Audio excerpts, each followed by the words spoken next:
인류 역사상 가장 오랜 세월을 살았던 사람은 창세기에 나오는 무드셀라입니다. 그는 무려 969세를 살았습니다. 31년을 더 살았으면 1000년을 채울 수 있었습니다.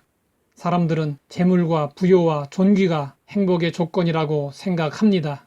자녀를 많이 낳고 오래 사는 것이 행복이라고 생각합니다. 그렇다면 무드셀라는 가장 행복한 사람이어야 합니다. 그러나 우리는 성경 그 어디에서도 무드셀라를 행복한 사람이라고 언급한 내용을 찾아볼 수 없습니다. 오히려 성경은 말씀하고 있습니다. 그가 비록 1000년의 갑절을 산다 할지라도 행복을 보지 못하면 마침내 다 한 곳으로 돌아가는 것뿐이 아니냐. 1000년의 갑절, 2000년을 산다고 할지라도 마음으로 진정한 낙을 누리지 못하고 고통의 세월을 보낸다면 오래 사는 것이 아무 의미가 없다는 것입니다. 오늘날 100세 시대를 말하고 있지만 인생은 오래 사는 것이 중요한 것이 아닙니다. 마음의 평안 없이 오래 살면 그것은 결코 복이라고 할 수 없습니다. 사는 것은 양보다 질이 중요합니다. 단 하루를 살아도 행복해야 합니다. 인생의 참된 가치는 행복에 있습니다. 그래서 사람들은 너나 없이 행복을 추구합니다. 그러나 내일의 행복을 소망할 뿐 오늘 진실로 행복하다고 말하는 사람을 만나기가 쉽지 않습니다.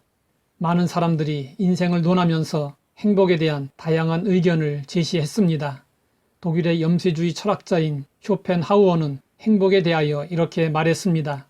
행복은 쉽게 얻을 수 있는 것이 아니다. 행복은 자신 속에서 발견하기란 매우 어려운 일이며 다른 곳에서 발견해내기란 불가능한 일이다.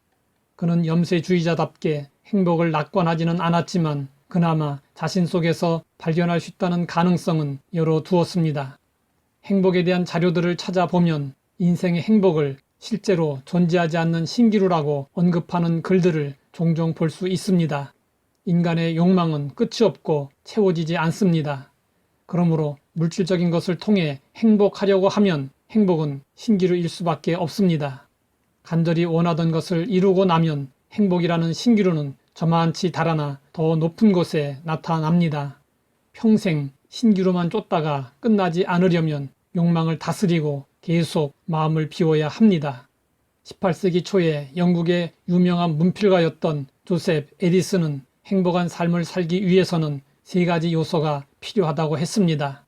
첫째로 뭔가 해야 할 일이 있어야 하고, 둘째로 누군가 사랑해야 할 사람이 있어야 하고, 셋째로 뭔가 기대할 것이 있어야 한다는 것입니다. 성도들은 예수 그리스도 안에서 이 3가지 요소를 다 가지고 있습니다.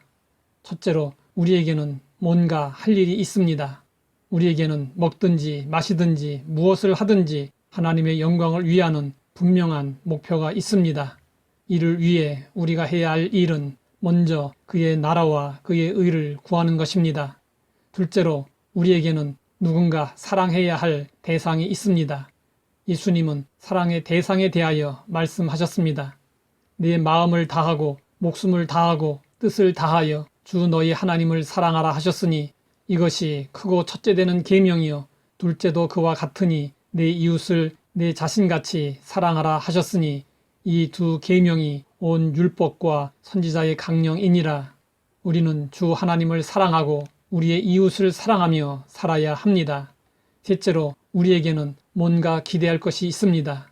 우리는 해 아래서 허무한 이 세상 것에 집착하여 살지 않습니다. 세상 너머의 영원한 세계 하나님의 나라를 바라보면서 살아가고 있습니다. 이곳에 들어오는 자 모든 희망을 버릴지어다. 이 말은 단테의 신곡 지옥편에 나오는 지옥문에 적힌 글귀입니다. 희망이 없는 곳이 바로 지옥입니다. 천국에 소망을 두고 사십시오. 그러면 이 땅에서도 행복한 삶을 살 수 있습니다. 우리는 주 안에서 이미 행복한 사람입니다. 하나님 아버지, 우리의 삶에서 무엇이 가장 중요한지 알게 하시니 감사합니다. 하나님의 영광을 위하여 살게 하시고 사랑하며 영원한 소망으로 살게 하옵소서. 예수님의 이름으로 기도드립니다.